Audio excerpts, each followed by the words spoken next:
Hello everyone, আপনারা কেমন আছেন? আমি ভালো আছি। আজকে আপনাদের সঙ্গে শেয়ার করছি এঁচোড়ের ডালনা। এঁচোড় এই মরশুমে প্রথম, ওই জন্য একটু তরিবাতি করেই করছি। প্রথমে তেল গরম করতে বসিয়ে দিয়েছি। আমি এখানে এঁচোড়গুলোকে না ভালো করে ভেজে নেব। আজকে সেদ্ধ করছি না, একটু ভালো করে ভেজে নিচ্ছি। তেল গরম হয়ে গেছে অলরেডি। আমি এঁচড়গুলোকে এরকম সবজিওয়ালা থেকেই কাটিয়ে নিয়েছি, ধুয়ে জল ঝরিয়ে নিয়েছি। এতে একটু নুন হলুদ মাখিয়ে আমি হালকা তেলে ভেজে নেব।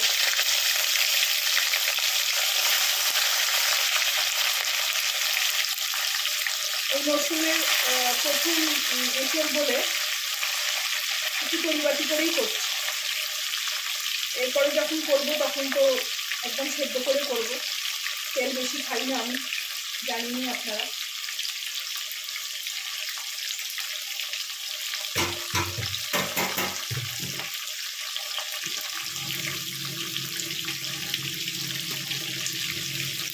আর আমার রান্না, আমি যেহেতু লাইভ রান্না করি, ভয়েস বসাই না, সেই জন্য আমার রান্নার অনেক রকম আওয়াজ পাবেন, কারণ আমি রান্না করতে করতে কথা বলি।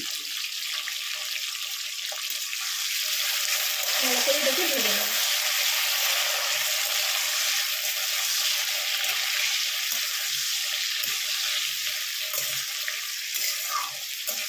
যদি নুন আর হলুদ মাখিয়ে রেখেছিলাম, আর কিচ্ছু দিইনি।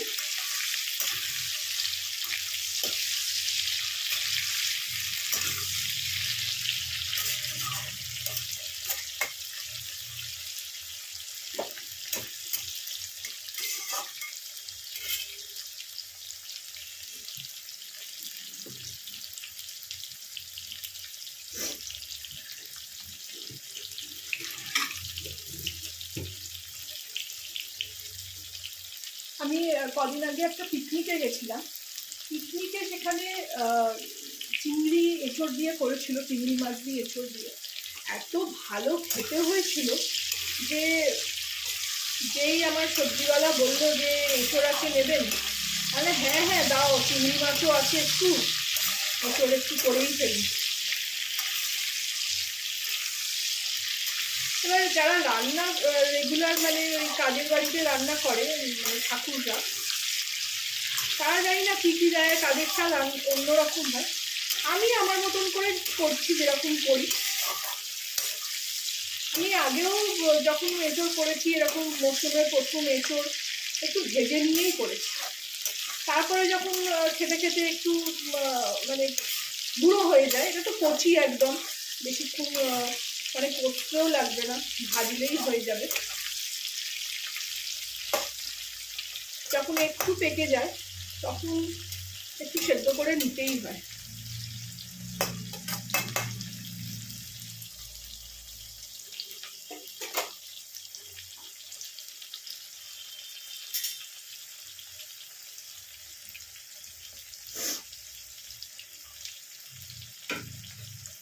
আমি এই এঁচড়টাকে ভেজে নিয়ে ফেরত আসছি।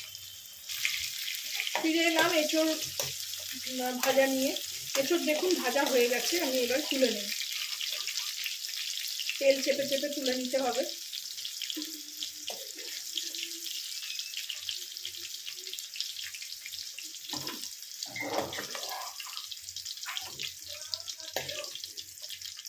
সুন্দর ভাজা হয়ে গেল।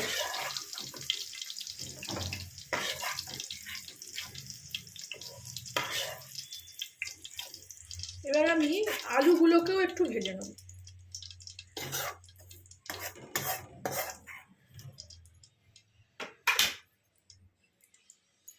আলুগুলোতে আমি কিছু লাগাইনি, এমনি প্লেন কেটে নিয়েছি।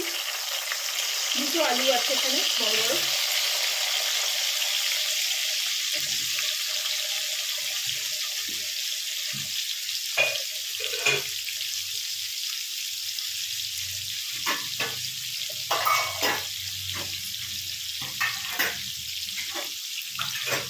এর মধ্যে আমি এবার একটু, এর মধ্যে এবার নুন হলুদ একটু দিয়ে দেবো, তাতে আলুটা একটু টেস্ট লাগে খেতে।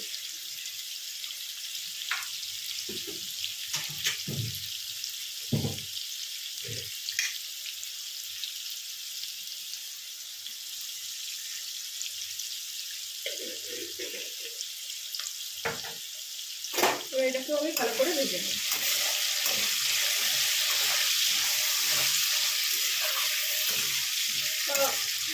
রান্না করতে গিয়ে তেলে ভাজা জিনিস অবশ্যই ভালো হয়, কোনো তাতে সন্দেহ নেই, কোনো ডাউট নেই, কিন্তু সবসময় তো এত তেল খাওয়া যায় না।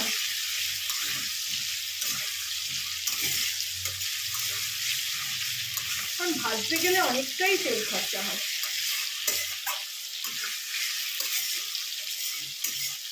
আর আমি সবসময় এই জাতীয় কড়াটাই আমার আছে এরকম ভাজাভুজির জন্য, তো কড়াও আবার এত পুড়ে যায়, মাজতে খুব কষ্ট হয়।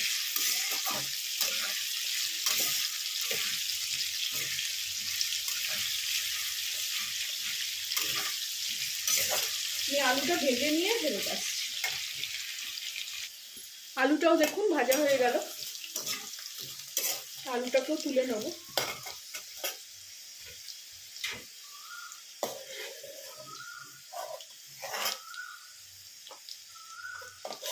এবার পেঁয়াজ আদা কষানোই যা সময়, আসলে কাজই হয়ে গেল। কারণ কষাতে কষাতেই অর্ধেক রান্না, মানে পুরো রান্নাই হয়ে যাবে, এই ভাজাতেই অর্ধেক রান্না হয়ে গেল।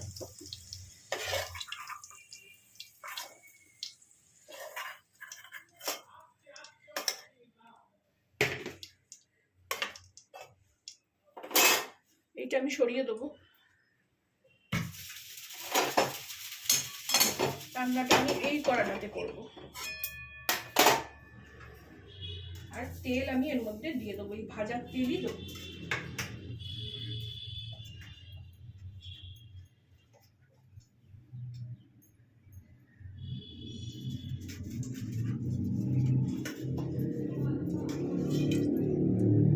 এরকম 1 চামচ, 2 চামচ।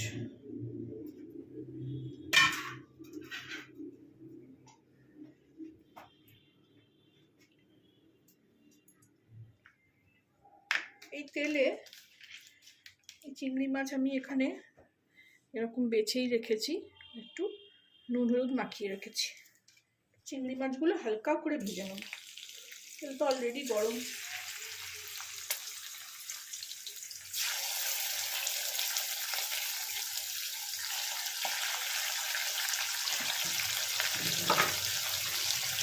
চিংড়ি মাছ যে কোনো রান্নায় দিলে এত স্বাদ হয়, মানে বলে বোঝানো যায় না। আপনারাও নিশ্চয়ই জানেন, আপনারা তো করেন রান্না।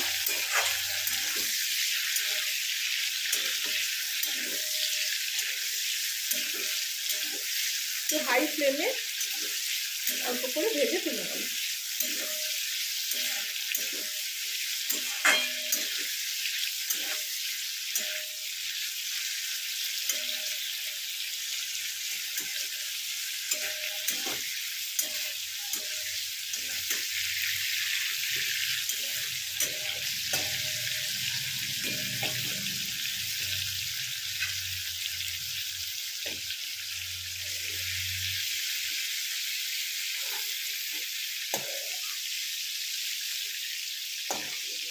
তাতে তেলেতে স্বাদটাও ভালো হবে।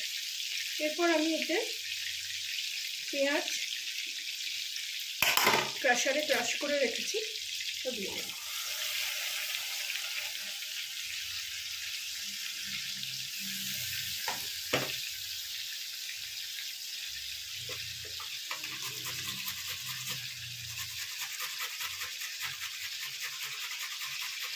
মোটামুটি হাতের কাছে জোগাড় করে নিয়ে রান্না করলে বেশিক্ষণ সময়ই লাগে না। আমি আগে রান্না করতে করতে জোগাড় করতাম, তো আমার মনে হতো বাবা কত টাইম লাগছে, আর গরমকালে তো একদম নাজেহাল হয়ে যেত।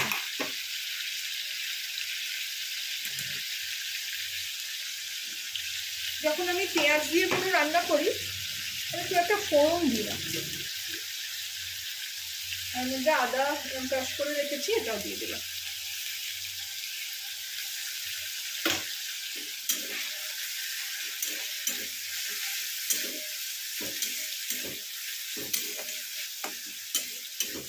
এতে ভালো করে আবার ভেজে নেব।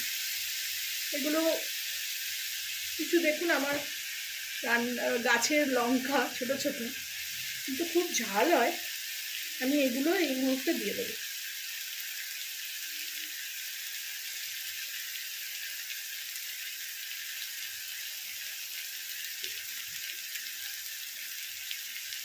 রান্নার মোটামুটি শেষের দিকে একটু কেনা লঙ্কা দেবো। শুকনো লঙ্কা খুব একটা কেন শুকনো লঙ্কা আমি ইউজই করি না, শুধু কাশ্মীরি লঙ্কা একটু কালারের জন্য করি।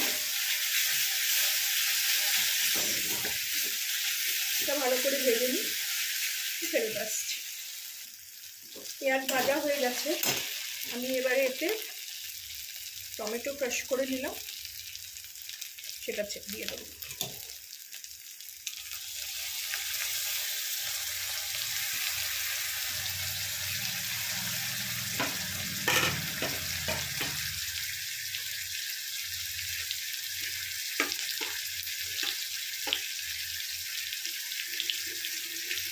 এতে আমি একটু ছাড়াটা ধুয়ে একটু জল দিয়ে দিলাম।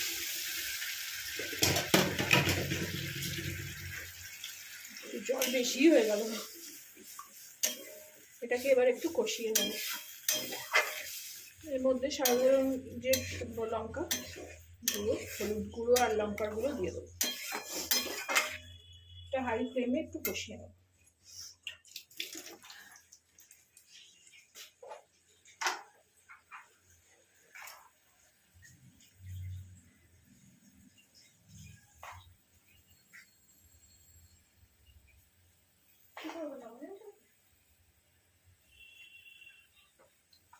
আর একটু ধনে গুঁড়ো দিলাম।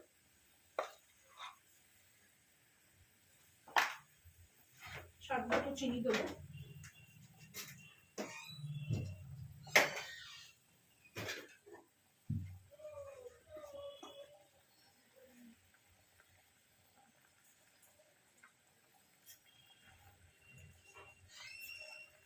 দিয়ে এটাকে এবার ভালো করে কষিয়ে নেব।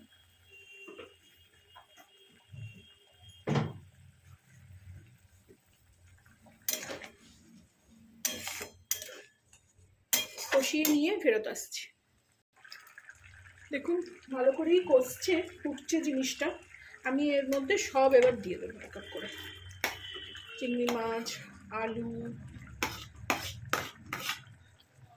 আর এঁচোড়।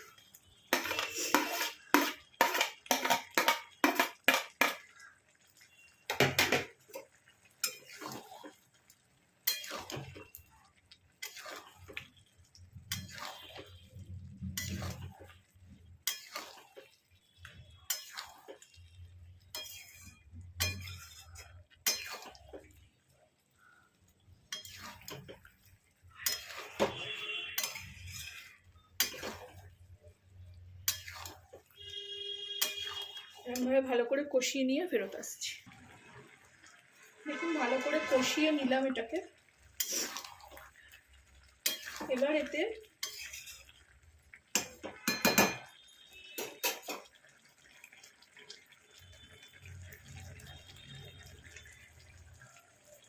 দুটো এরকম বাজারে কেনা কাঁচা লঙ্কা,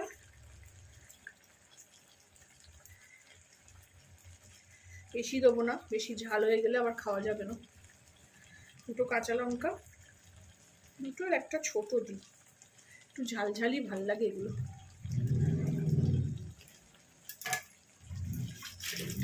একটু জল দেবো,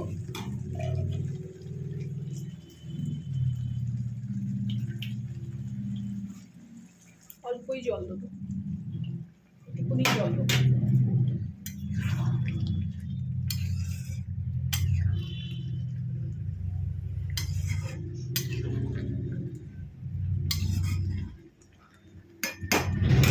এরপরে তো স্বাদ মতো নুন দেবো।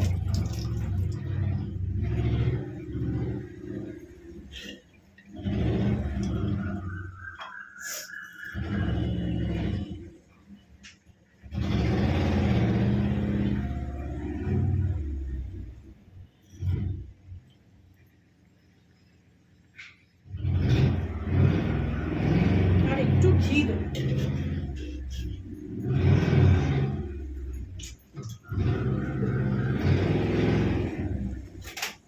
বেশি না, অল্প করে একটু দেবো,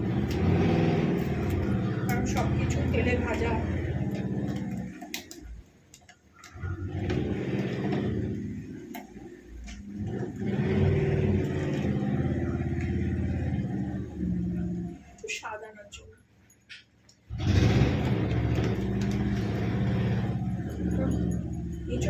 নিজস্ব কোনো স্বাদ নেই।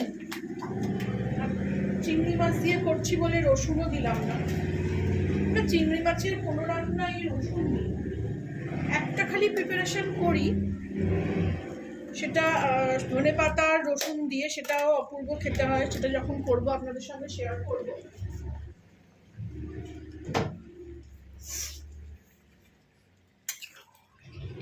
তাহলে চিংড়ি মাছের রসুন দিলে না চিংড়ি মাছের স্বাদটাই চলে। এবার আমি একটা নুন আর ঘিটা মিশিয়ে দিলাম। এতে আমি গরম মশলাও দেবো না। আপনারা এইভাবে বানিয়ে খাবেন, ভালো লাগলে আমাকে জানাবেন। এটাতে আমি এবার একটু ঢাকা দিয়ে দেবো। ফিরে আসছি রেডি এঁচোড় বা কাঁঠালের তরকারি নিয়ে। ফিরে এলাম, রেডি হয়ে গেছে এঁচোড়ের ডালনা। খুব ভালো চিংড়ি মাছের গন্ধ ছাড়ছে।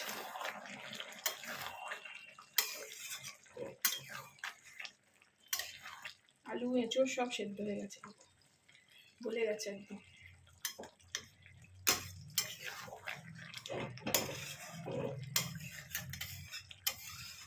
বেশি ঝোল রাখবো না, এইভাবেই রাখবো। আপনারাও খাবেন এরমভাবে করে।